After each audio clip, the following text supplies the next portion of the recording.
everybody. Hello. We're back again. We are. Episode 75 of The Horror Guys. I'm Kevin. 75. I'm Brian. And we're here to talk about movies. Yeah. Horror movies, specifically. Last week we had 4 winners for you. Can we say the same this week? Tune in and find out. Yes, you'll have to wait and see. Yeah.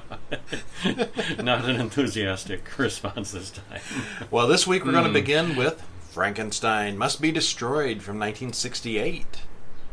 The independent film Lifeblood from 2006.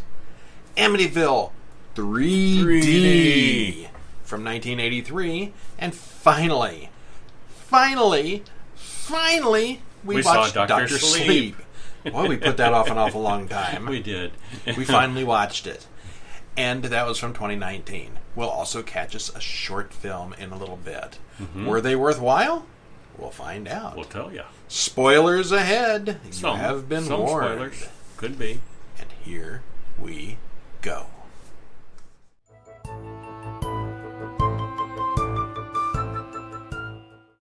So first off was Frankenstein Must Be Destroyed, one of those Hammer films from 1969. Yeah, this is the 5th Frankenstein movie in the series. They're starting to run together a little bit. A little bit, yeah. Did you like it? I did. Yeah. It was different from, different from the others. It was kind of different, yeah. It was more medical and less med-doctory. More mad science, less monsters. Yeah, Yeah. Mad science fiction. 1969, directed by Terence Fisher, written by Burt Batt, Anthony Nelson Keys, stars Peter Cushing, Veronica Carlson, and Freddie Jones. Hour and 41 minutes. Hammer film, Amazon in the show notes. You know the routine. Pick up a copy. We make a few cents if you do. Yeah, and tell us what you think of it. Yeah. Yeah. Are we crazy for liking these things? Implying that you should watch it. So there's a spoiler. Well, it could stink really bad, and we could imply that they should watch. We've recommended a few really bad ones because they were worth watching anyway. Yeah. Anyway. But this is not one of them. It is reasonably entertaining. Mm-hmm. Yeah. All right, so we watch a man get beheaded in the street by a hidden assailant carrying an empty hat box. But we already have a pretty good idea who it's going to be. And what's going to... We initially thought, oh, there's a head in the box. No, there's a head going to be in the box. Yes. Well, then we see a burglar go into an abandoned building and find himself in Frankenstein's hidden lab. A horribly disfigured bald man comes in, carrying the no longer empty hat box, and they fight. The burglar gets away, and the bald man pulls off the rubber mask, revealing surprise, Dr. Frankenstein. Still alive and kicking. And the poster for the movie shows this bald, disfigured man. And it's on a mask for about 30 seconds. It's a good mask, though, too. It's really not if you look at it closely. Well, don't look at it closely. Okay. Well, it's Dr. Frankenstein. It's clearly a mask. Yeah. And Frankenstein disposes of the body he was working on as the burglar goes to the police. He's got one of those labs with a handy trap door in the floor that you can just dump things down into and they vanish. Straight to the sewers. Straight to the sewers. Yeah, very convenient. Very handy to have one of those. Yeah. Well, the police arrive and find a mostly deserted lab, and they start looking for all the doctors in the area. The police inspector thinks it might be a doctor, but he won't jump to conclusions. We go through the same conversation 3 or 4 times in the film with him not quite wanting to assume it's a doctor. He was a bit of a comic relief, kind of. He was kind of doofy. Yeah, because the police never come to anything in this. Yeah. They don't storm the castle. They don't really do anything. Not much. They investigate. Yeah, they're there. Yeah. Something to get away from the doctor for a few minutes, I guess. Yeah. Well, in the meantime, Frankenstein rides out of town once again on his wagon. He rents a room from Anna Spengler, who runs a boarding house in a neighboring town. Well, Anna is dating young Dr. Carl Holst, who works at the nearby asylum. He also steals cocaine from them to pay for Anna's mother's stay at the asylum. Stealing from the asylum to pay the asylum. Back in the good old days when cocaine was medicine. Yes, it was illegal to have, but it was still medicine. It was a controlled... There's lots of illegal things to have right now that are medicine. Kind of a controlled substance. You couldn't just freely take it like he was. Yeah, that was illegal. It was somewhat controlled, but yeah, it was medicine. Okay. You could buy it in much like pain pills. You could buy it in Coca-Cola, real Coca-Cola. Yes, okay. Yeah. Well, anyway, Frankenstein overhears a man in the boarding house talking about Dr. Brandt, an inmate in the asylum. He's lost his mind. Well, Frankenstein knows Dr. Brandt, who is an expert on transplanting people's brains. He blackmails Anna and Carl into assisting him. Dr. Frankenstein's first demand is to evict all the other boarders. These guys are kind of jerks. It's kind of funny also. Yeah, they're kind of weenies. They're whining about it. Mm-hmm. Well, he and Carl start robbing medical supply companies to rebuild the lab. The man at the asylum explains that Dr. Brandt is hopelessly insane, and he tends toward violent outbursts. Frankenstein, on the other hand, wants to preserve Brandt's mind, and they are both experts in brain transplants, after all. Mm-hmm. Yeah. Frankenstein and Carl break into the asylum to liberate Brandt. They aren't exactly subtle about it, and it doesn't go well. It doesn't go smoothly. And the police soon realize that Brandt's old collaborator, Dr. Frankenstein, may be involved. Brandt has a heart attack, and they have to find another body to hold his brain. They decide that Dr. Richter, Carl's boss, would be an ideal candidate. So Frankenstein swaps the brains. Yeah. Yeah, easy peasy. But then the problem, you got a dead body. What do you do with it? Bury it in the garden. Yep.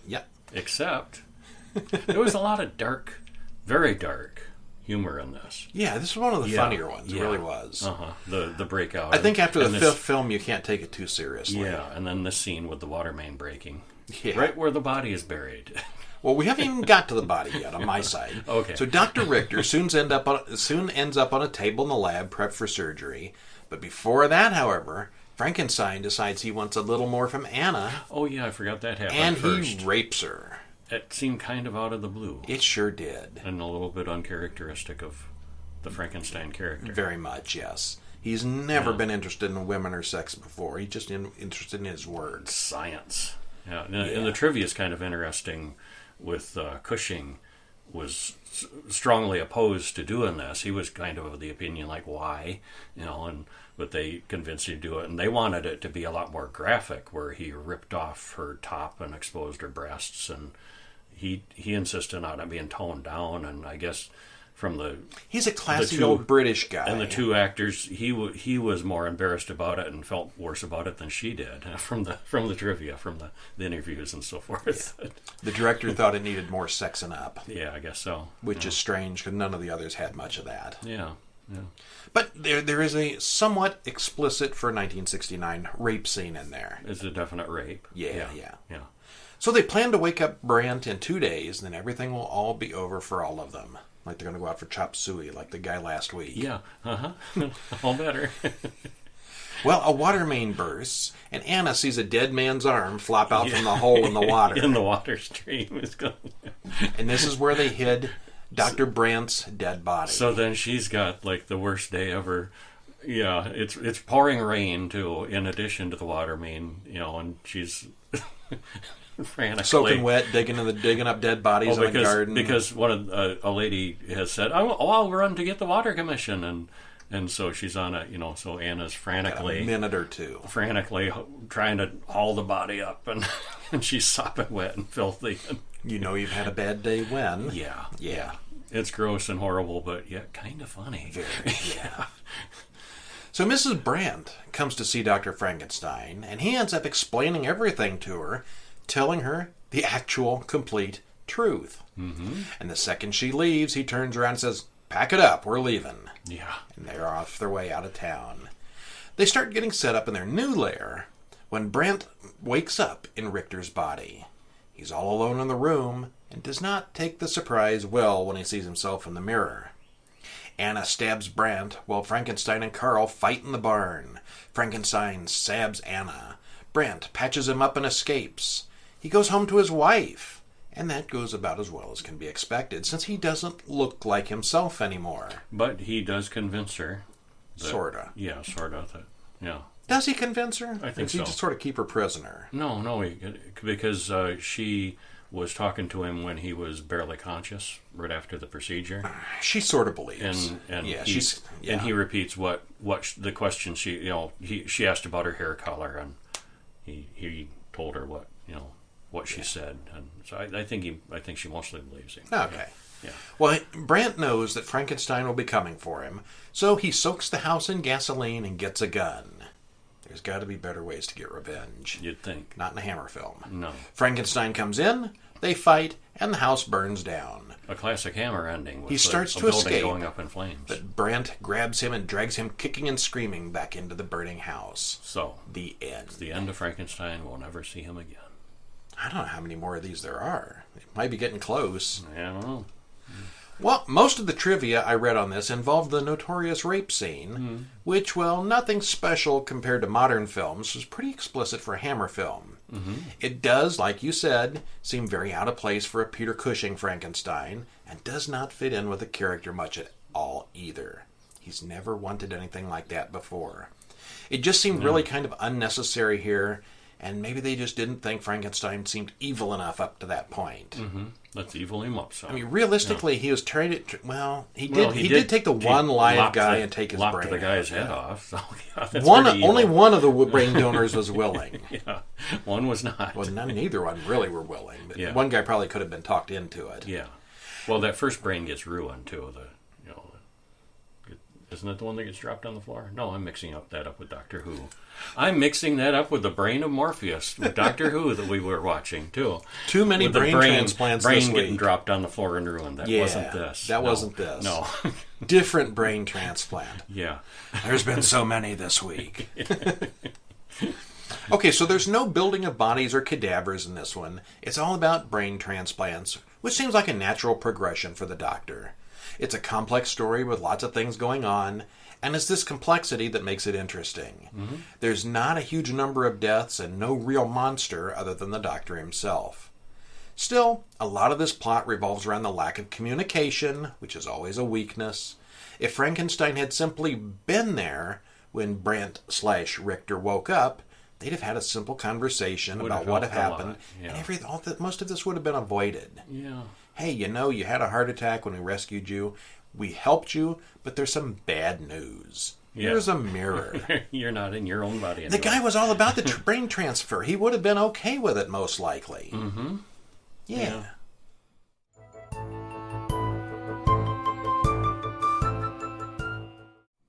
Oh, well. Yeah, what you gonna do? We're going to watch an indie film next, is what we're going to do. We are? We're going to watch a vampire movie called Lifeblood. Lifeblood from 2006.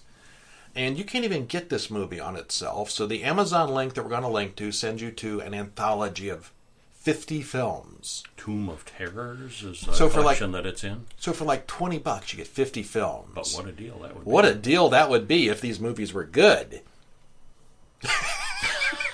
We don't know. We know one of them. We don't know about the others. 2% of these movies we're going to talk about here right now. You're going to be mean, aren't you? Nah, I've been worse. I've seen worse. He's going to be mean. Nah. I've seen worse too. I was entertained. Overall, I was entertained. I didn't throw up. It was a worthy effort. Okay. Well, let's see. We got this at the dollar store, wasn't it? 50. We didn't get the 50 movie set. We got one with 20 movies for $1. Was that it? Yes. So for a nickel, what the hell? yes, that's right. It was the dollar store collection. Yeah, so there's another collection out there too. Yeah, you can find this in various collections of low-budget movies. So yeah, we spent probably all of a nickel or a dime on this one, depending on how many were on that disc. $1 on the set. Yeah. Yeah, it was a set, though. Mm-hmm. Directed by Stephen J. Niles, written by him and Kevin D. Spots, stars Stephen J. Niles. I'm sensing a pattern here. You're seeing a pattern here. Kimberly Niles. Stephen G. Niles. The Niles name pops up a lot. Marcy Coda. Hour and 22 minutes. Why is it the indie director is also always the writer, the star, and their family members are in the cast? Because you don't have to pay people that way, cheap. and they work cheap, and if it's a project you believe in, you want to do as much as possible. Considering that this was a very low-budget indie film, and it was the guy's first indie film, it's actually pretty good. Yes, all things considered.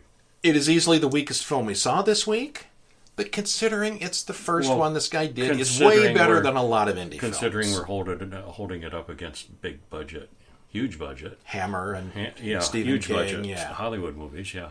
If you like indie films, this one's pretty decent. It really is. We like to pick on the little guys, but no, it's a really good attempt. Yeah, you should check it out if you can. Yeah. So a vampire walks into a church. Ba-ding ding. A vampire walks into a church and demands the ashes. Two nuns standing there refuse him, and he kills them both. But apparently, maybe he reads one's mind first. Then he finds a secret room and gets the ashes. A guy picks up a hooker, and they go to her house. Which is a different Ba-dum, way to boom. do it. Yeah. She goes to the bathroom, and he pulls out some surgical tools. He's going to do something to her. But then, surprisingly, she cuts his throat and drinks his blood. Some other guy bursts in, demanding to know where is Demetrius. And he nails her hands to the floor, and when she mouths off to him one too many times, he stakes her. Yep, she's a vampire. Yep, burst into Poof. light and dust, and yeah. Well, we switch scenes to a dimly lit bar, where a dimly lit is taken quite literally. You did throw in the dimly lit, yeah. Yeah, this bar scene was pretty that, bad. That might have been its weakest point, I think, throughout. The lighting. A lot yes. of darkness, a lot of dimness. That you can do darkness in a movie, but it was sometimes hard to see. I think they filmed this in a real bar, like between shows or something like, and they couldn't really possibly. set up studio lighting. I think it's a real lighting in a real bar. Yeah. It's not bright enough. That would be my biggest complaint, I think, about the movie. So they go to this dimly lit bar where the Ashes vampire leads a girl out to his car. He starts to suck her dry, just as the hunter guy, whose name turns out to be Carl, runs up shouting, "Demetrius!" And then there's a foot chase and Demetrius gets away. The dead girl's friend, Sheila, runs into Carl the vampire hunter, and he drives her home where he meets Sheila's sister, Clara. And we get about 15 minutes of soap opera action there. Demetrius goes home to what appears to be a goth club, or maybe all the vampires just wear black and look morbid. They were very gothy, yeah. Yeah. His master, the King Wraithwood, demands his respect. He wants the blood of the descendants, and we don't know what that is yet. We get various scenes explaining that Carl's wife was killed sometime in the past, and he's seeking revenge on Demetrius. He goes to see a drug dealer named MD, who tells us what a badass Demetrius and Wraithwood are. A pair of vampires kill some young people in the woods. Carl meets Wraithwood, who explains all about the descendants. There are only two descendants left, Sheila and Clara. The blood from these two can resurrect the long-dead Countess. What? Typo. What? Sheila. It's misspelled there. Sheila. Sheila. That's like an Irish-Australian name, isn't it? Mm-hmm. Hey, you be a Sheila. Well, Demetrius and his girlfriend then kill MD and all his friends because they don't like Wraithwood anymore, and they just simply want to kill people for blood, not drink black market blood. The fresh, good stuff. More stuff happens.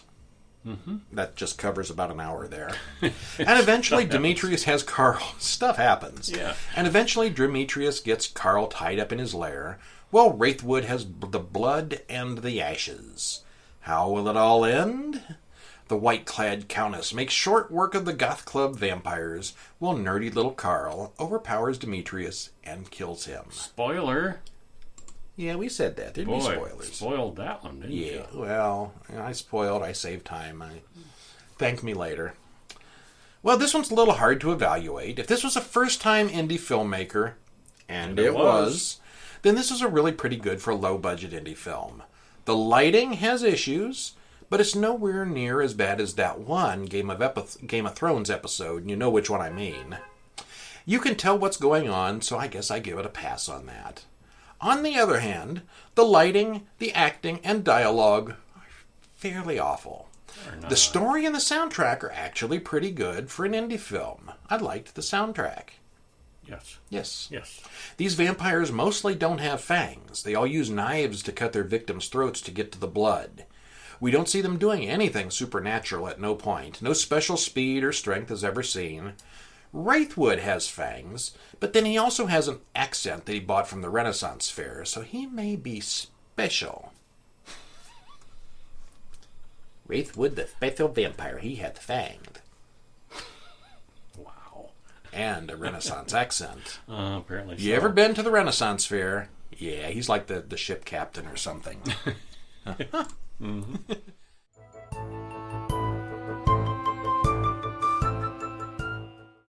Well, speaking of fangs, Shaw's, we saw a sort. We saw a Sharpie? Yes, we did. We both have Sharpies. Yes.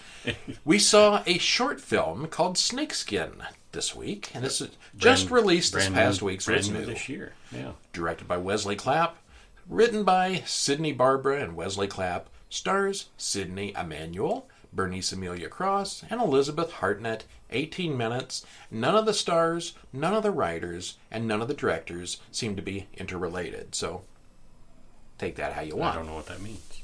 Yeah. They were all related in the indie film. Well, the writer and director's the same person. So, what'd you think? I liked it. I liked it too. Mm-hmm. I won't say that I understood it exactly. I give it a thumbs up. But I did like it. I think I understood it. Yeah. There are a lot of unanswered questions. Unanswered questions, certainly. Yeah. Yes. But overall, very well done. I think I understood what was going on. Okay, so a young couple are moving into a new house, and the girl is very emotional about it, but not in a good way. They mention that he has a pet snake. Foreshadowing there. Or not. They meet the neighbors, an old man and his wife with dementia. Emmy is an artist, and she acts really flaky, and he is a little borderline abusive about it. He seems a little hostile. Well, Em starts painting outside, and she meets some more of the neighbors who want to tell their story in a painting. Then the husband opens the mail and finds something he doesn't like.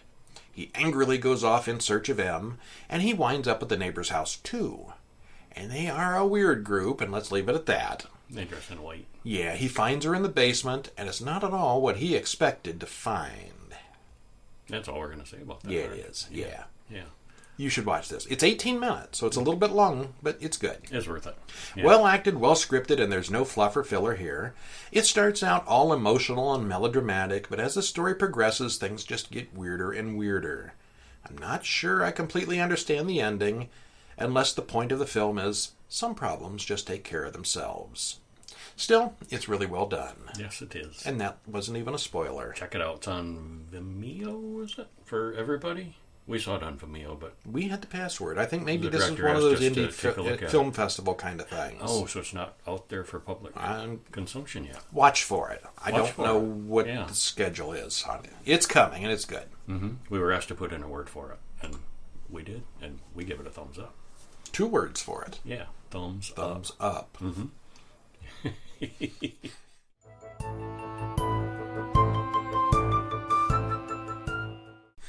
And speaking of thumbs up, Amityville 3D is next from 1983. Thumbs up? And that doesn't get one from me. It wasn't that bad. It was unnecessary. But, so were the next 6 probably. But thank goodness that, with the resolution at the end of this one, that they didn't have to make any more. They couldn't make another one after this, could they? They were done. Yeah. So this is Amityville 3D. Was the last Amityville movie. Also known as Amityville 3 The Demon. And I seem to remember this being called The Demon when it was released. I remember it being the 3D really being pushed. Yeah. 3D. Directed by Richard Fleischer, written by Daniel Ambrose, stars Tony Roberts, Tess Harper, Robert Joy, hour and 45 minutes, and there is an Amazon link in the show notes where you can pick this one up. And it's not so much I felt like it was bad, mostly just unnecessary. It was unnecessary. There wasn't anything I hadn't seen before. And I'm not saying that because I saw the movie before. I mean, like, literally, like, this has all been... Yeah, it was unnecessary. They took a generic standard haunted house film and put in 1 or 2 hooks to the Amityville backstory and shot it in the Amityville house. There's not much to this that involves Amityville. A handful of poltergeist, a handful of this, a handful of that. Very generic ghost story. Yeah. So a couple goes into the Amityville house and is greeted by an old couple. They're going to have a seance. Turns out the young couple is a pair of reporters, and the old people are faking the whole thing. They're a couple of scam artists. The next day, the reporters go back to investigate some more, and they find a hole in the basement, a so-called doorway to hell. The reporter ends up buying the house because it's such a steal. Nobody wants to buy it. Huh. He says people are way too superstitious. And the realtor gets locked in the fly room and ends up dying there. Heart attack, they say. Yeah. Melanie, the photographer, took photos of the realtor the previous day, and in all the photos, his image is defaced. Why? Well, Melanie gets a scare from Dolores, the Amityville housekeeper, and John has a bad experience in an elevator. Two things that also have no explanations. Later that night, Melanie finds out that the house gets cold. Yep. John's teenage daughter and her friends explore the house and end up in the basement. Nothing happens. John's photographer partner... Teenage. Did you look up how old they were? For those of you listening to the audio version, I'm doing finger quotes, yes. Teenage. Did you look up how old they really were? Because I know how you are with these. Oh, I didn't. I didn't need to. Let us know. They weren't. Yeah, no, they weren't. So the teenage daughter and her friend explore the house and end up in the basement, but nothing interesting happens there. John's photographer partner is burned to death in a traffic accident caused by crazy flies. So apparently the Amityville Horror can reach out across town. It's not just the house. Across time and space. The daughter and her friends grab a Ouija board and start a seance. Nothing happens. They steal a boat and go out on the water. The daughter comes into the house soaking wet, but won't talk to her mother. Turns out she's actually dead. She fell out of the boat and drowned. That must have been a ghost inside the house. Must have been. Finally, they call in a paranormal investigation team, and things start to really happen, sorta, maybe. The demon in the basement eats the paranormal investigator, but the dead daughter's spirit escapes, and the entire house explodes spectacularly. So, happy ending. No more Amityville House. The end forever. Did you figure out the ages? Well, I got as far as Meg Ryan and then got tired of looking. Meg Ryan was 22. Okay. Meg Ryan was 22, and... the main daughter was... Lori Loughlin. 25. 25? That's almost old enough to pay for kids to get into college, isn't it? She was in high school. She was a teenager, and her little teenage friends were having seances and stuff. No, by 25, she was probably paying her way through It Harvard. was a little bit of the reason that I didn't enjoy this. It contributed to my lack of enjoyment. It always does, watching people in their 20s being teenagers. It bothers me. When it's really, really bad. I thought Lori Loughlin looked like a teenager in this, but I thought Meg Ryan looked a little too old to be a high schooler. I really did. Yeah, she's looking... I'm not going to say old. Well, she looks way too old to be 15. Yeah. Okay, so it's pretty slow and not much happens, at least early on. It does include early appearances by both Meg Ryan and Lori Loughlin. And the main guy, I've seen him and stuff in like the 80s, but he sort of disappeared at some point. Is he dead? Oh, I don't know. Tony Roberts? Tony Roberts. Haven't seen him in many years. I don't think he's dead. No. He was born in 1939. He's just... Well, that doesn't make him dead. He's just up there. Last thing 2017. Last thing he did was a TV movie in 2017. Yeah. Dirty Dancing? The TV movie. Max Kellerman. Made for TV guy. Okay, well anyway, he's not dead. So it's pretty dated, and not much really happens in this film. There are many shots of the famous house, but other than that, this could have been literally any other haunted house movie. Nothing in this really relies on any of the previous films or characters. There's one throwaway line about the DeFeos being murdered. Oh, yeah, they mentioned that. Yeah. And, of course, you see the windows, and there's a basement with bad things in the basement. There's no red room. It's just... now it's a well. Yeah. So, yeah, they changed a lot of stuff. All right, so a lot of things that happened are simply there for 3D effects, like the house blowing up, poles, frisbees, and other things flying at the camera. Very much a 3D movie. Stuff like that. Overall, I'm not going to recommend it. It's not that good. I don't think it's necessary. Unless you want to collect the whole set of Amityville movies, of which we will. there are. We do. There's, 14 of them? We got them all. Yeah. Yeah. Too soon to retire. All right. Speaking of thumbs down.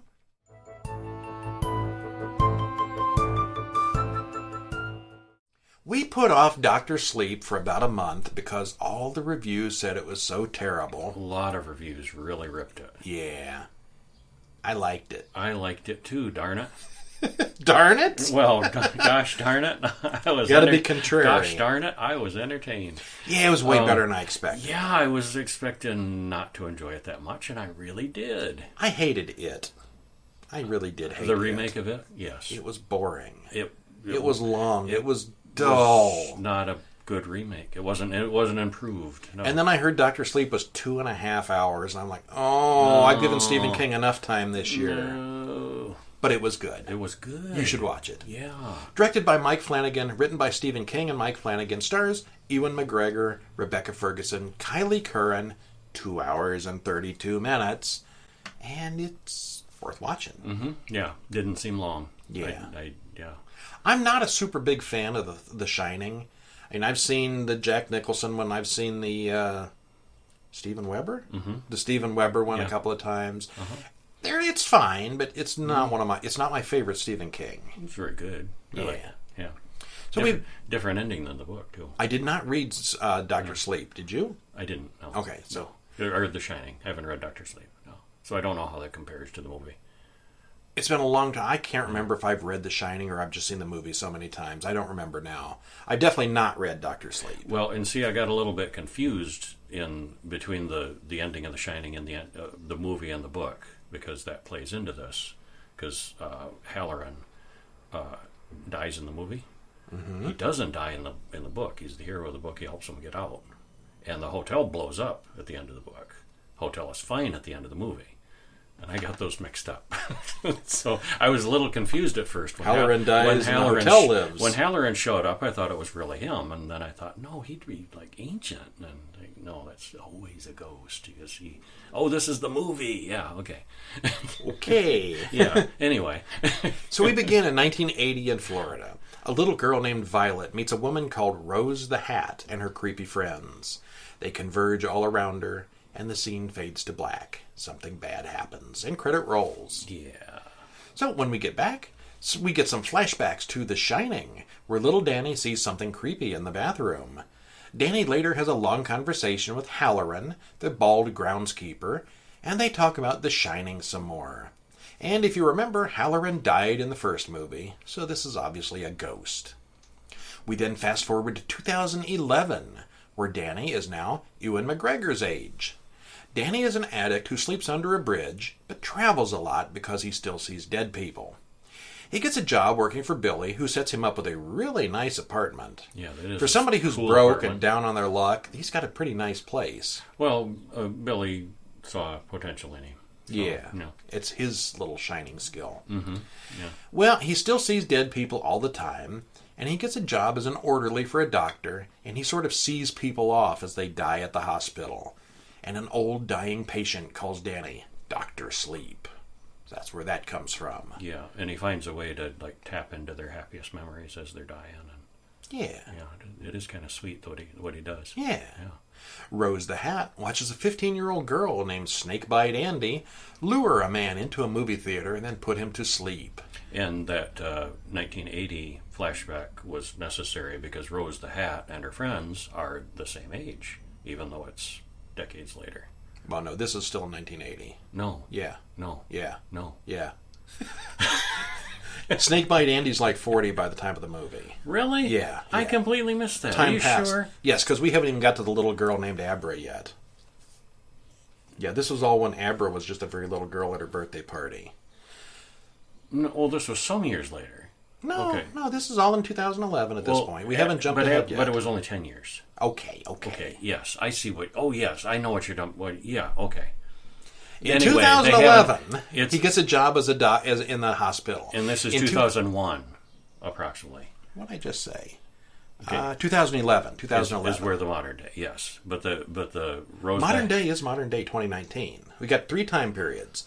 The little girl got killed in 1980. And whenever The Shining was somewhere around 1980. Yeah, but Abra and Danny are not the same age. No, they are not. No. But they show Abra... at Abra the was a birthday little party. girl in 2011. And then in 2019 is when the main portion of the movie happens. 8 years after Abra was a little girl. Oh, I was so confused by that. Okay. I got complicated. I'm right here. I wrote it down as we went. Okay, got it. So in 2011, Right. Danny is a slightly rehabilitated drunk who is working in a hospital now. Rose the Hat watches the 15-year-old girl named Snakebite Andy lure a man into a movie theater and then put him to sleep, then rob him and leave a little mark on his face with a knife. So anyway, it's been 21 years and Rose the Hat is not aged. Rose is 20 years older, yeah. Yeah. We're just meeting Snakebite Andy for the first time. So Snakebite Andy preys on pedophiles. She lures guys out on the internet that want to do things with little girls, and she robs them and marks them. Then Rose calls her a pusher and says they're pretty rare. If you can make people do stuff. Yeah, and then we have a brief scene with this little girl named Abra who is having a birthday party, and she can do telekinesis and weird stuff with spoons. And Rose and her friends initialize Andy with a special ritual. We fade to black and fast forward 8 more years to 2019. Today. I'll try to keep up now. Danny is now completely clean and sober, and Rose the Hat and her friends all Still, look completely unchanged. Completely unchanged. Except that there's not enough magical steam in the world, and they're all starting to get kind of hungry. Because they're kind of vampire-ish. Yeah, they're feed life off, vampires. They feed off the energy of other psychics. Yeah. Well, we see that they suck the life force, or steam, out of young people with special powers. Abra also senses this, and sends a message to Danny. It says, "Red rum." Not long after, Abra comes to town to meet Dr. Sleep. Eventually, everything convenes back at the Overlook Hotel, which is just like we remember it, only hungrier. And I was not expecting them to go back to the Overlook. No, that was really what made... Yeah. I had really started to write my conclusion here about how it really didn't have that much to do with the Shining, and then it kind of did at the end. It did, yeah, very much so. Yeah. Okay, so for the early scenes, they recast all the actors from The Shining to reprise their roles for flashbacks and new scenes. They had little Danny, they had the mother, they had Halloran, and yeah, it was. And they even had a Jack Nicholson. Yeah, they did. Yeah, Henry Thomas does a really good Jack Nicholson in this role. Wouldn't have fooled me, but I know what he was doing. Mm-hmm. Yeah. They also rebuilt most of the Overlook sets for the final climax, which was pretty cool. Yeah, the director actually got actual plans that Kubrick used on the set construction and recreated it very meticulously. Yeah. Well, the majority of the story doesn't really have a great deal to do with The Shining, other than the one main character, until the final half hour at the Overlook, which definitely ties in a big way with the original. Mm-hmm. I thought the first 2 hours kind of felt like a slow-paced, extra creepy X-Men film. Yeah, very much. The villains have their well-organized and trained super team, and the good guys have to get their act together before the climactic battle. And they all have superpowers. Yeah. And actually, if you forget about the Stephen King Shining connection and look at it as a dark superhero story, it's actually pretty good all on its own. Yeah, very much.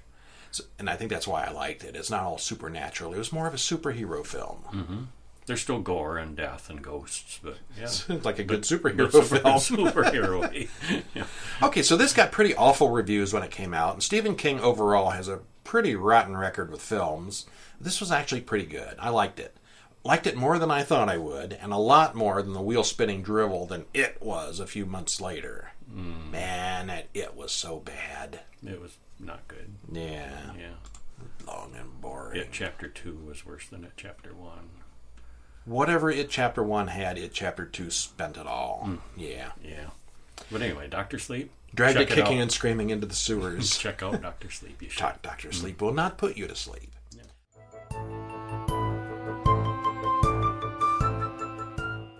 And that is our show for this week. Thanks for joining us. Stop in during the week at HorrorGuys.com for all our reviews in writing. Every single one of them.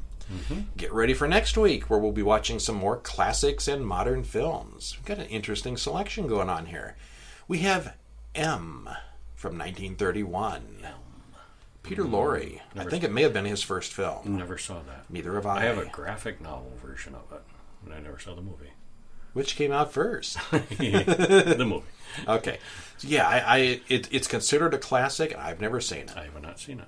No. The Reptile from 1966. Kind of a very hard to get Hammer film. Never released in the USA. Don't ask me how I got it, but we're going to watch it. I shan't ask. The Amityville Curse from 1990. Just to anchor everything in a mired down. We're going to watch it. I'm sure they get their momentum back, and like this will be like the best of the four. Yeah. And Mandy from 2018. Another one I've heard a bunch about. Nicolas Cage. That's going to be an interesting collection. Yeah. Mega super historical classics and Amityville Curse and everything in between. See you next week. See ya.